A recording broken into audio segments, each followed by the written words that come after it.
Hello friends, this is Cara-Renee with B.Reborn Art and Healing.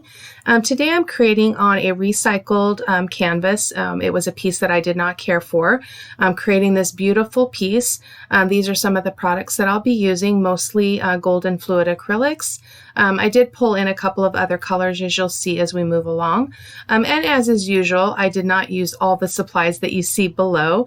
I just kind of pull out and then I just kind of intuitively move through the process and pull stuff that seems to fit where I'm going with the project. So I am using those beautiful butterflies and the word beautiful there. That's my focal point for the piece. And then underneath you'll see the canvas, and it's not horrible, but it's not something that I felt really convinced that I wanted to complete. I just decided to go ahead and do something over the top of it. So, and that is perfectly fine. I did already gesso that. I did not film it. I went ahead and gessoed the background. In retrospect, I didn't really need to gesso it because I was doing collage papers over the whole surface. But that's okay. It doesn't hurt. And it did actually add a lot of texture to this piece. So there I'm adhering those beautiful butterflies there on the right-hand side.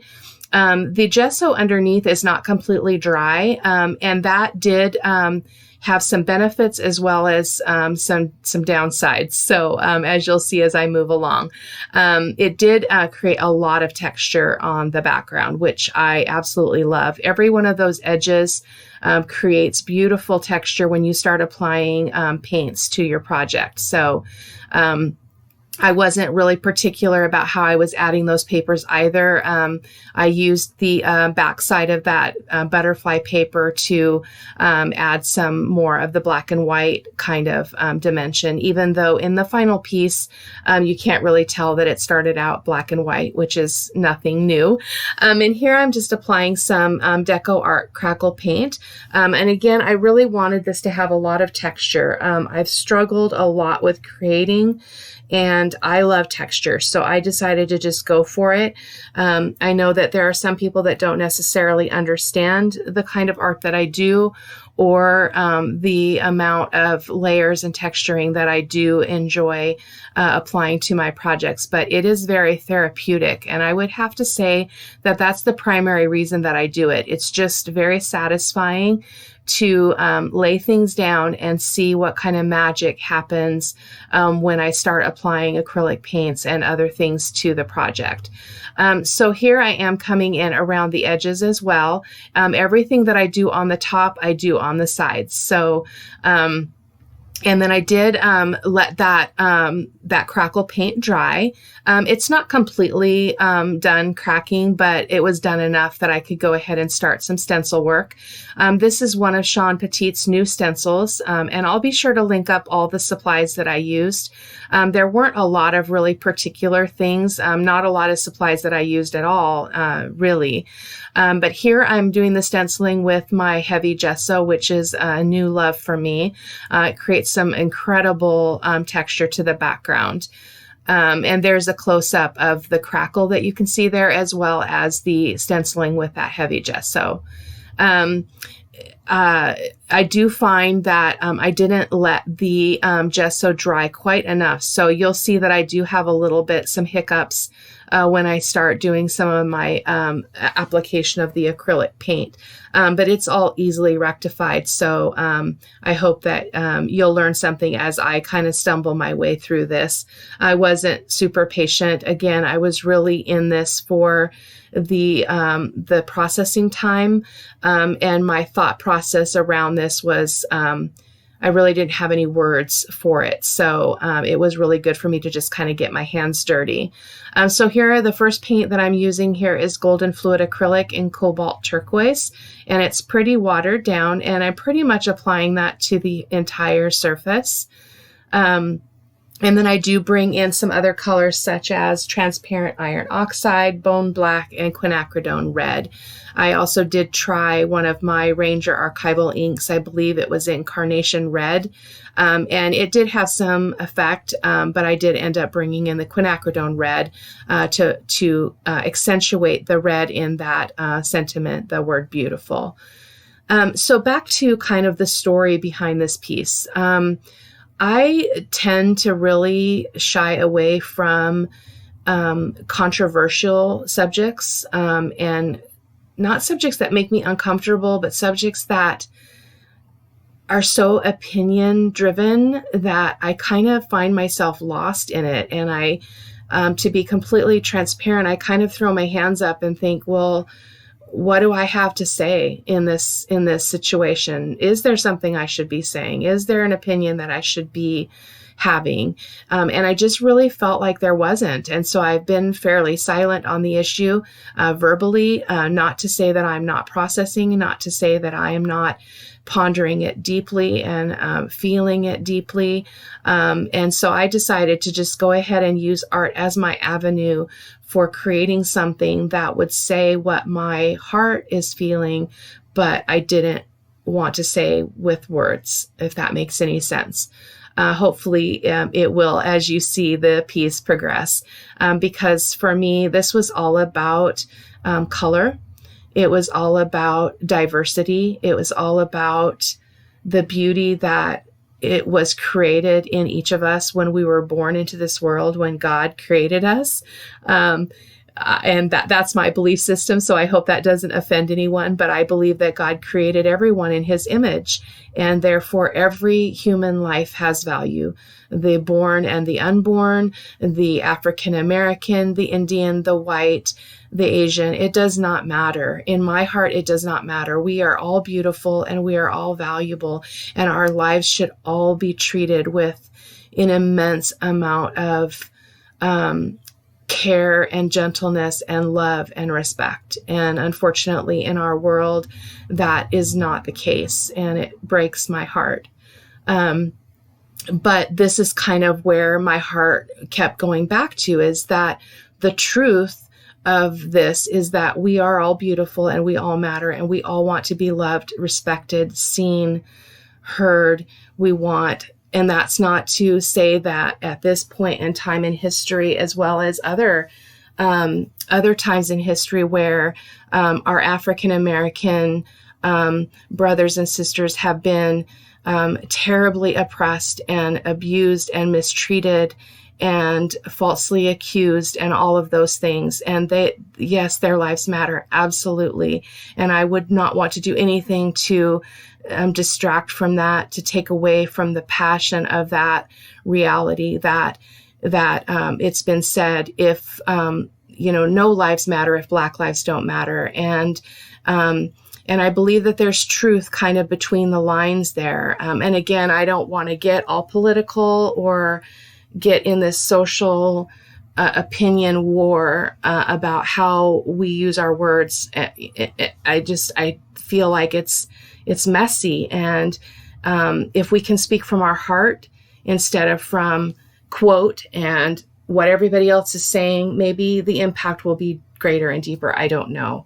So anyway, back to the piece. I apologize. It kind of went off on a tangent there. I guess I did have some things to say, but I did just kind of do the dance back and forth between the cobalt turquoise and the transparent iron oxide, which is that beautiful yellow kind of gold color. And there's the paint as it settles into all that texture. It's just absolutely beautiful. And I loved the cracks. And again, that was part of the story and part of what my heart was thinking and feeling about what I was creating was the brokenness, the hurt, the scars, all the stuff that this humanity, what we do to each other, what we leave each other with. It's devastating. But in the midst of it, there is beauty. And I firmly believe that. And so that's kind of what my piece is saying and what my message is with this beautiful sentiment. So, and here I just put a little bit of alcohol on my rag, and I'm just gently, very gently going over the top of the entire piece. And what that does is it just pulls back some of that color on some of the raised parts of the piece. I do bump into some trouble here in a moment where some of that gesso had not dried, and so it ended up being kind of sticky and not well set. And I just came in with acrylic paint, some more of the cobalt turquoise, and was able to just cover that up. And then once it's dried, it's no big deal. I'm in here just coming back in with a little bit more of that iron oxide.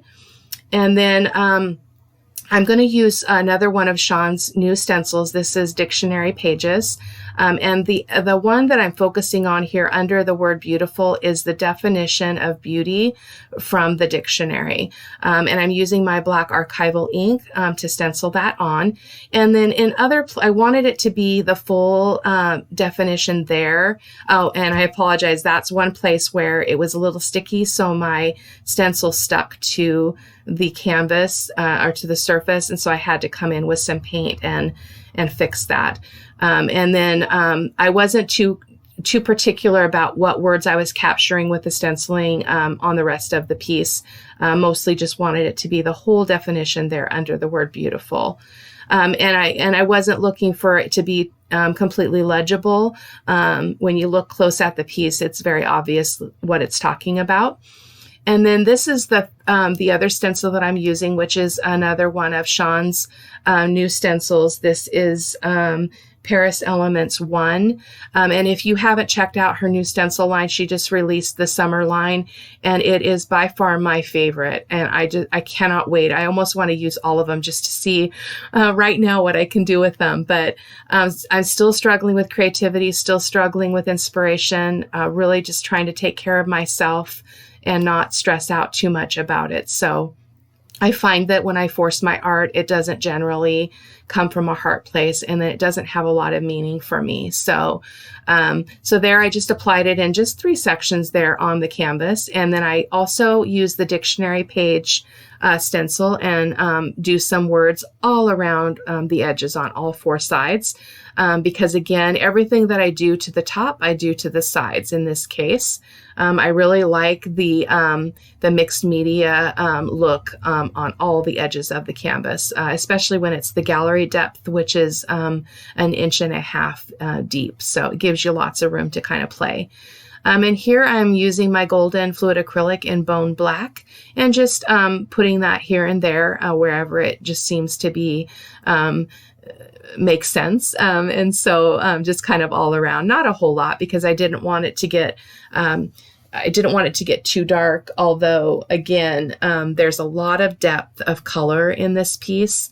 And I work hard to not do that just because I feel like I need to learn a different way to do this. But for this piece, I did not fight it. So I just really needed to express my heart. So I just kind of let all that go.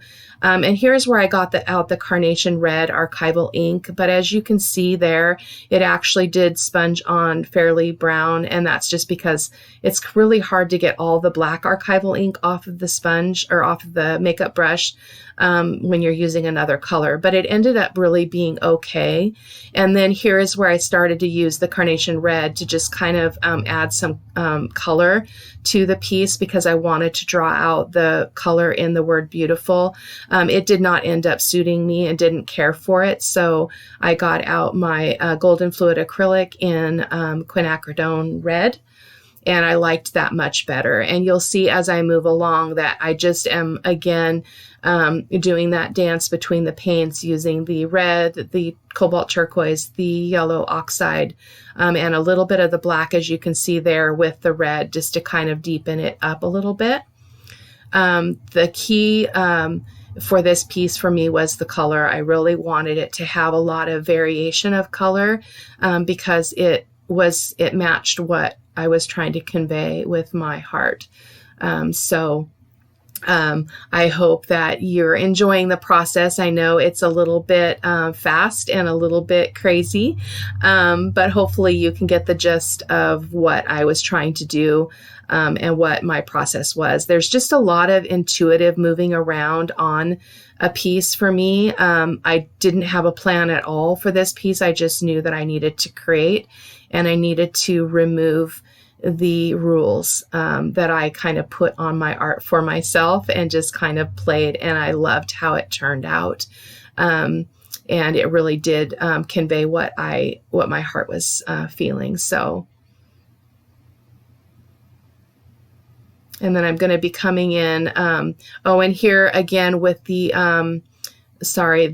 my rag and a little bit of the alcohol. Again, not too much because I didn't want to get rid of the color underneath, but it does give kind of some white highlight to the top of the texture around the piece. And then here's just a close-up of that. I love how the beautiful turned out, even though up above on the U, I must have rubbed too hard trying to get some of the medium right there, tried to get some of the medium off, and it ended up leaving a mark. But again, I really felt like it added to the piece. And it had its own kind of message there. So, and here I'm coming in, I used my charcoal pencil around the sentiment and then my Rembrandt soft pastel around the whole canvas. Or wood paint. Yeah, it's a canvas. Sorry. It's a 12 by 12 canvas. So I hope that you enjoyed the video, and I thank you for your patience as I'm just trying to get on my feet again, creating and doing videos and just really trying to give myself grace around that. We all need that. We don't need to be under the gun of yet one more thing. Creativity is free and it should be full of joy. So thank you so much for watching. Bye-bye.